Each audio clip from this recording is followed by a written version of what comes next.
Welcome, DJ.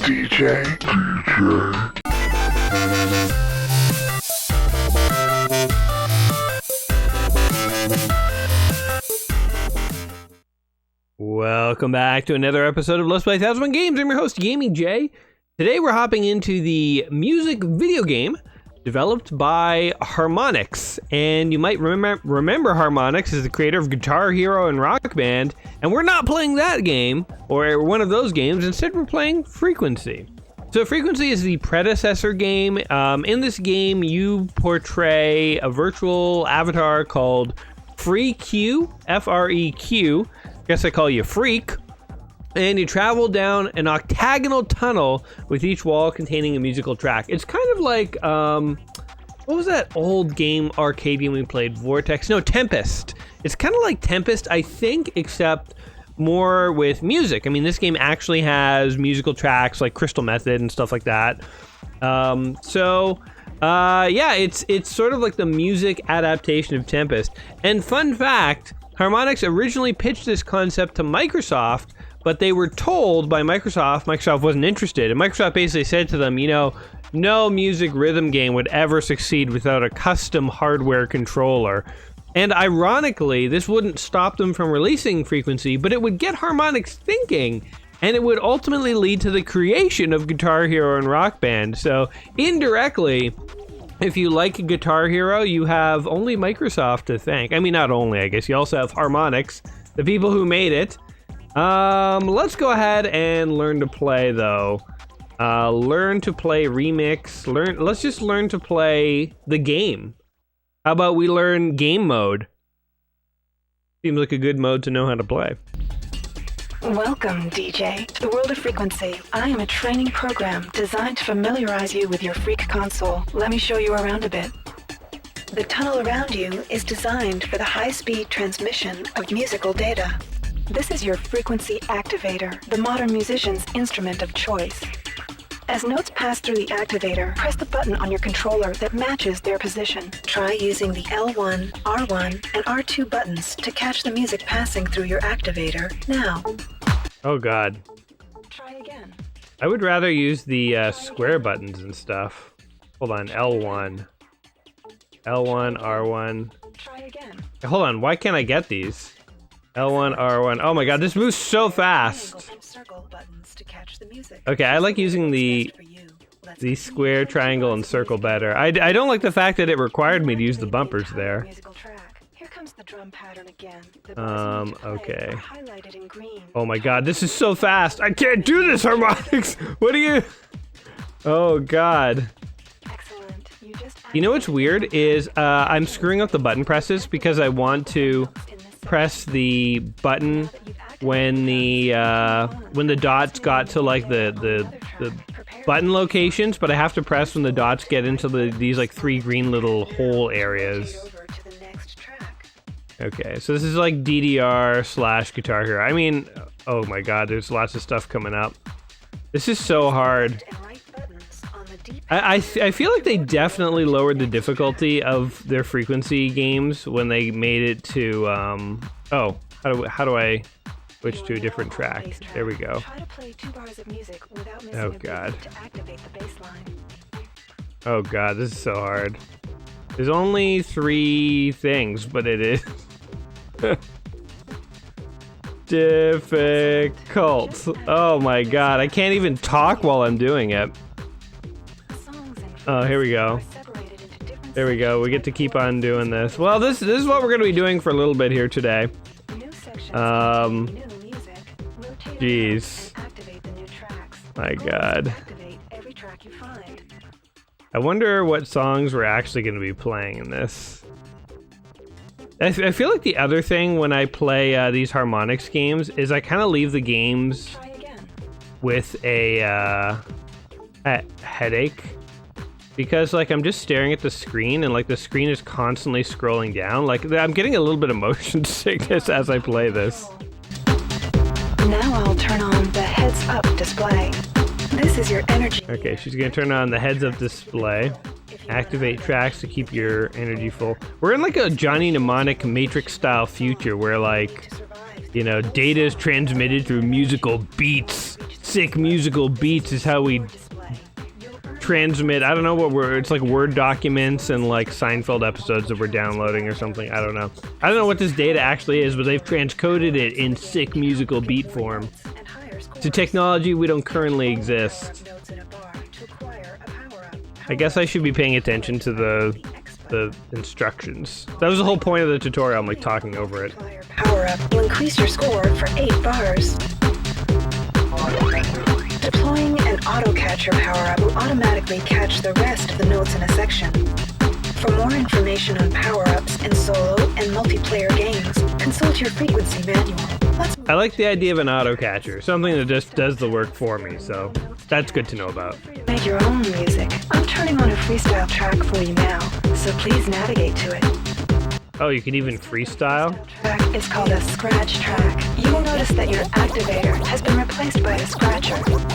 You can scratch on this track just like on a turntable. Move the left analog stick back and forth to scratch. Try it. Yeah, you guys like this music? To pick different samples to scratch on.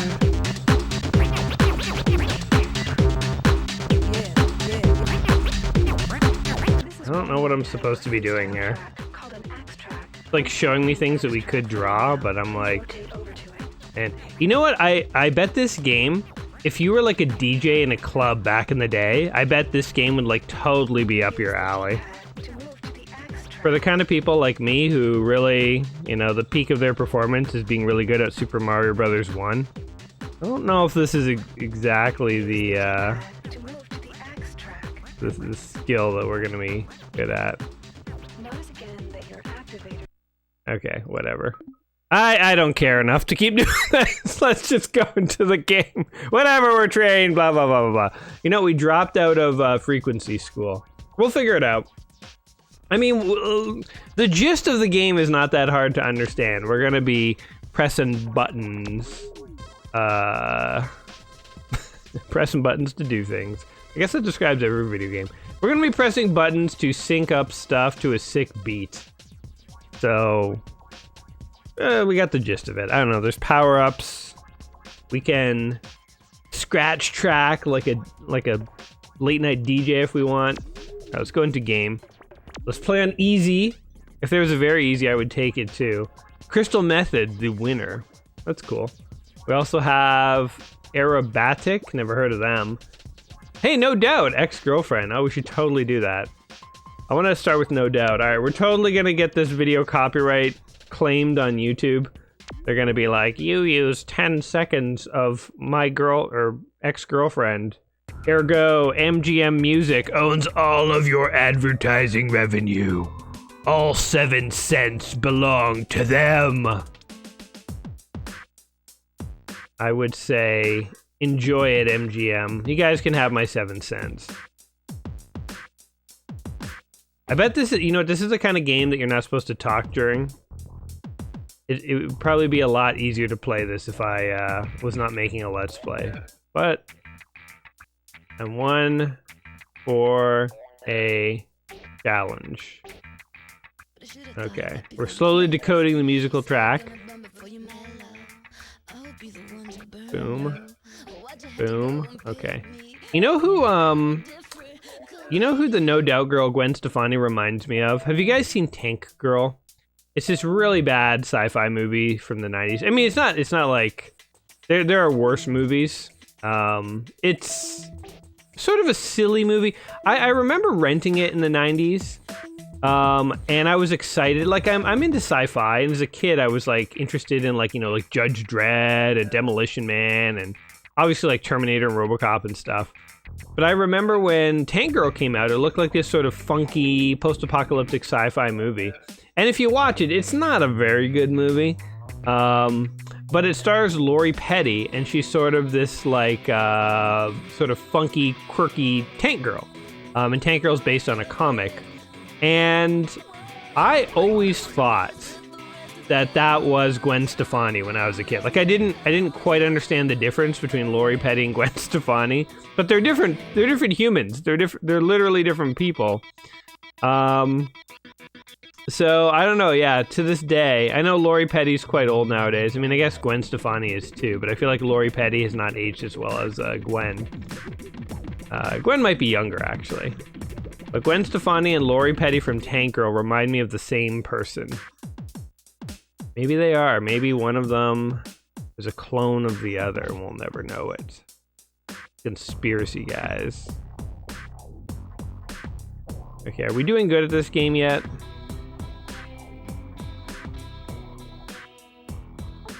Ah, crap, I missed one. I hear Gwen Stefani in the background, beating out. Oh, yeah, we just captured a thing.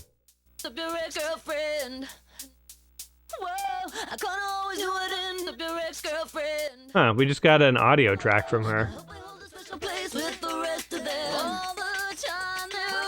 Alright, she's finally starting to sing. Now, obviously, Harmonix here, as they got bigger and they moved into like Guitar Hero and Rock Band territory, they definitely got like more and more artists on board. Even though this game does have like some recognizable and big name people, it doesn't have nearly the same, recognition for, like the fame of bands as they would get in their later games. Boom, boom, boom, boom, boom, boom, boom. When does a level end, by the way? Ah, crap. Boom, boom, boom, boom. I guess I am kind of getting used to this.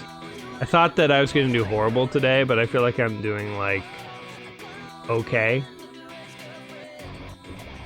So it's kind of weird, though, that there's so many different tracks, and I never know which track to go on here. Maybe you're just supposed to, like, try and be maximizing points. Oh, did the level just end? That's weird. So, like, in Rock Band, you play your way through a song, start to finish, but this, it just sort of feels like you just kind of play until you're done. Like, the song just loops forever. That is weird.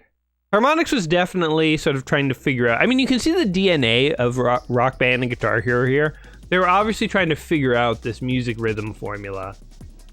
And you know what? Credit where credit's due. I like the style of this. I like the fact that you're in sort of like Johnny Mnemonic's internet here. Like, it is kind of cool. Like, the background, like all the sort of like, cyberpunk, cheap polygon glowing things floating around. And it's like data is being transmitted, It's kind of interesting.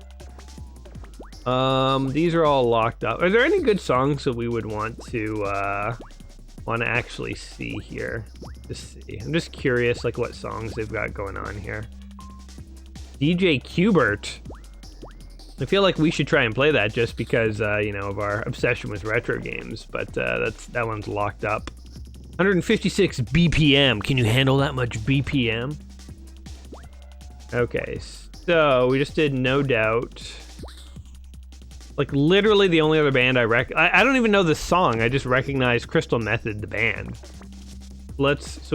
We've done Blue Pylon. Let's go on to VR Tex. Are these just backgrounds, or do they have any bearing on the game whatsoever? Guess we will find out. Oh yeah, all right, freak. Let's do this. Whoa! Do you like music? Do you like rhythm? Do you want to be motion sick when you're done playing your video games? If so, Frequency is the game for you. Oh god, I think I'm gonna puke, honestly. I am like getting dizzy here, guys. Maybe I'm sitting too close to the TV or something. But I'm like, I legit have a little bit of motion sickness as we're going through this. Oh my god, it's moving so fast. If I pause the video to barf, that will be a new low on this channel.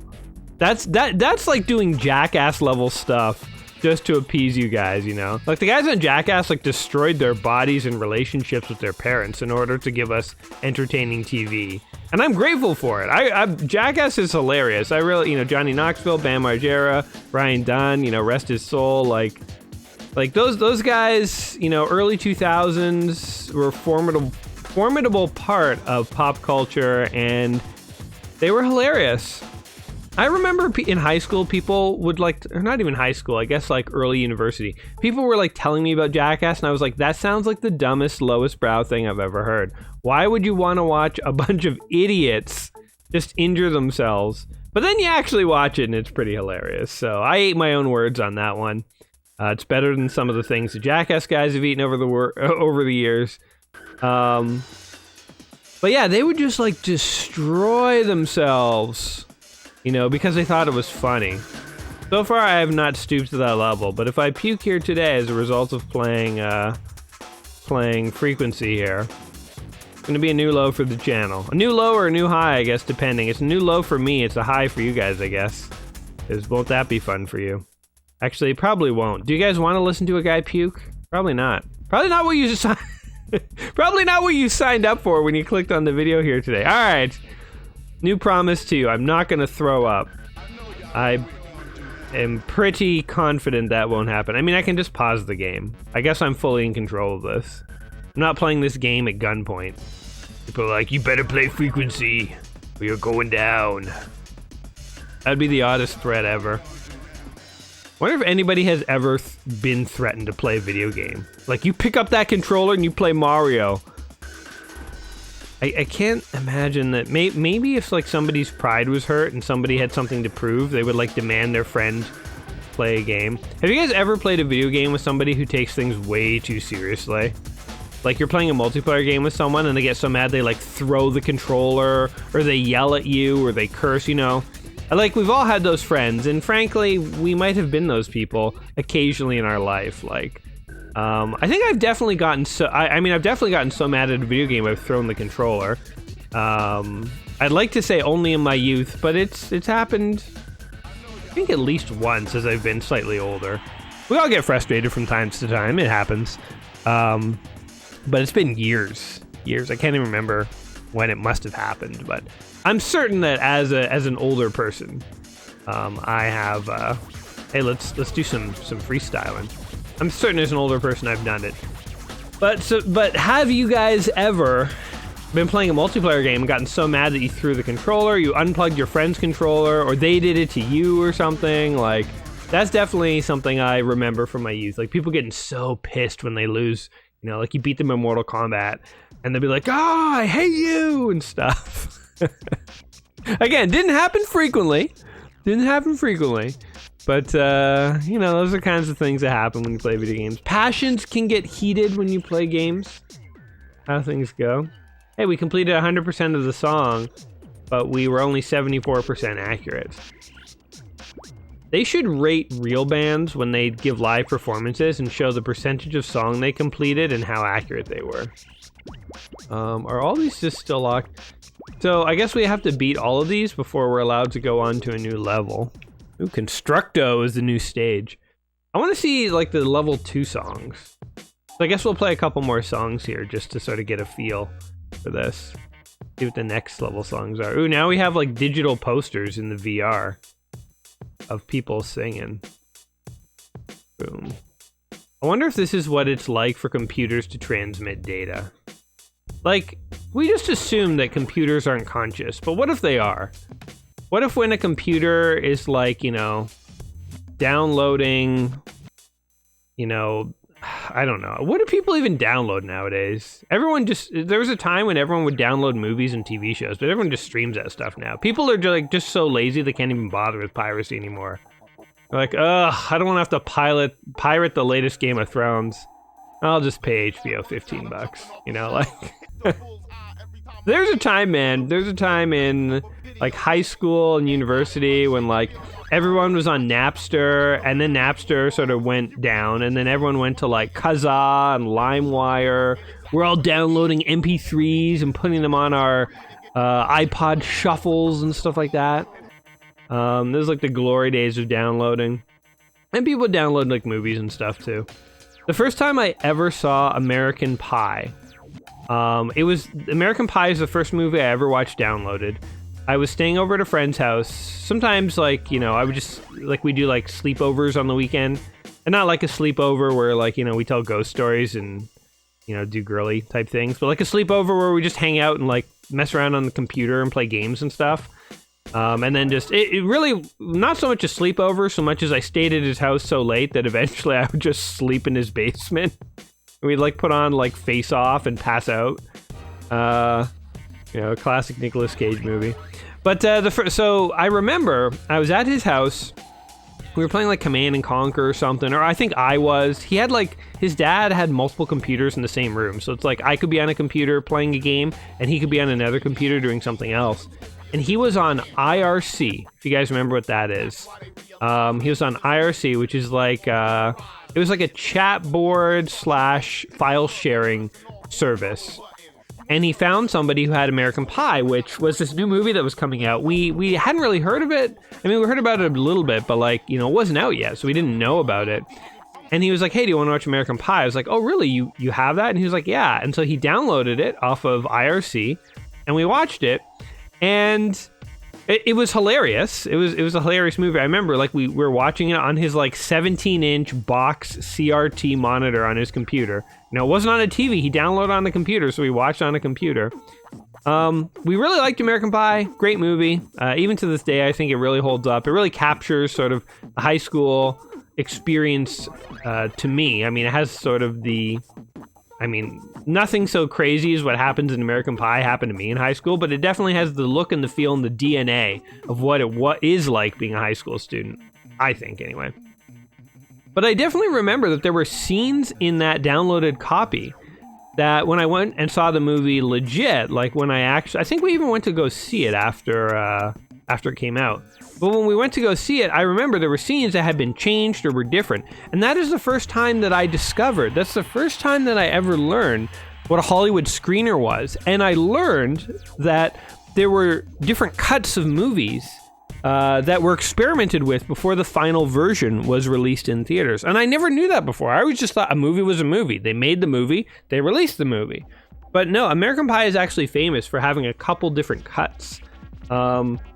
And so there were some scenes that I think were raunchier in the version that we had downloaded that were changed in the theatrical release. And I remember seeing that. I was like, whoa, they changed things. And it kind of like blew my mind a little bit. Okay, let's go with this one. Before that, I think the only experience I had with the idea, the notion that Hollywood might be changing their movies was sometimes when you watched a movie on TV, there would be extra scenes that weren't in the, you know, the VHS copy. And remember, this is before DVDs, so there's no such thing as deleted scenes. We didn't know what deleted scenes were back then. Or the term might have existed, but it wasn't in wide use. So like, you know, you'd go to watch like Predator on TV late at night, and oddly enough, the TV version would have scenes that weren't in the VHS copy, and be like, what the what? Like, what is this? So, yeah, I always wondered why they did that, why they like gave the TV copies like an extra little, you know, scene or something like that they wouldn't put in the VHS copy. I don't know. But yeah, that was my only exposure to the notion that these things, you know, that there were extra scenes. It was a TV thing. So when I saw it in American Pie, needless to say, I was stunned. And of course, also back then, once we realized we could download American Pie, we were like, hey, what other movies can we get a hold of? And the flood of downloading began. And this is before torrents, guys. Like this, I'm not even talking about like torrenting movies or TV shows or stuff. I'm talking about like literally going on IRC channels, having to figure out what channels to go to. Like this is like old school detective sleuthing, you know? Not many people downloaded in those early days because I think it was so complicated, and it was almost like being an organized crime. Like you had to have a connection. Like if you just downloaded IRC and you tried to download movies, you couldn't do it because you wouldn't know what IRC channels even existed that would have movies. So it's like you had to know somebody. You needed like an introduction, like getting into the mob. Like you needed to have a friend who could be like, yeah, go to this channel. And then once you were in that channel, you could ask other people in the channel for other channels, or you could ask your friend what other channels exist. And then like slowly through like word of mouth and like actually talking to other humans, you would figure out other places you could go to download whatever it is you wanted. But yeah, those early days, it really was like just a different internet back then. It's crazy. I haven't thought about IRC channels in decades, honestly, in decades. Like that's the kind of shenanigans I did in like high school, you know. And again, same with like Napster and LimeWire and stuff. I think I even downloaded Mallrats off of Napster back in the day. There was like a brief period where Napster not only had MP3s, but also had video files, and I think I got Mallrats there. And I loved Kevin Smith. I owned copies of like Clerks, and I think Chasing Amy too. But I had always heard about Mallrats, and I had just never been able to pick it up. I guess I just never got around to it, because I was going to say like maybe it was hard to find, but that wouldn't have been a hard to find movie. What was the name of the store in the malls back in the day that sold movies? And I think it was like HMV or Music World or something. They sold a lot of movies. I could have just gone there for Mallrats. But yeah, for some reason I never owned it. And I always wanted to watch it because I like Kevin Smith. And I think I downloaded it off Napster. And I skipped... This sounds so bad. I'm like downloading movies illegally, skipping school. I downloaded Mallrats at like 8 in the morning before school. And my parents left for work and they're like, school's starting, get on the road. And I was like, yeah, sure, Mom. And literally I just stayed home and watched Mallrats. And I showed up to school at like 10 or something. Like I was late. I missed the first period. And people were like, where were you? I was like, I started watching Mallrats. I couldn't leave. So I was like, whatever. I'll just skip English or whatever my first period was. But yeah. Such a badass, guys. I'm like downloading movies illegally, violating international copyright laws, and skipping school. Skipping first period English. Whatever. I don't even know what class it was these days. I don't know. Yeah, shenanigans.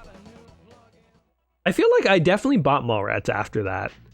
I always remember people made the argument that, like, if people pirate things, they're not going to pay for it. But I definitely remember that it's like, there's two categories of things I downloaded when I was like in high school. There's things that I never would have paid for, so it wasn't a lost sale. And there's things that after I downloaded, I was like, this is awesome, and I went and bought it.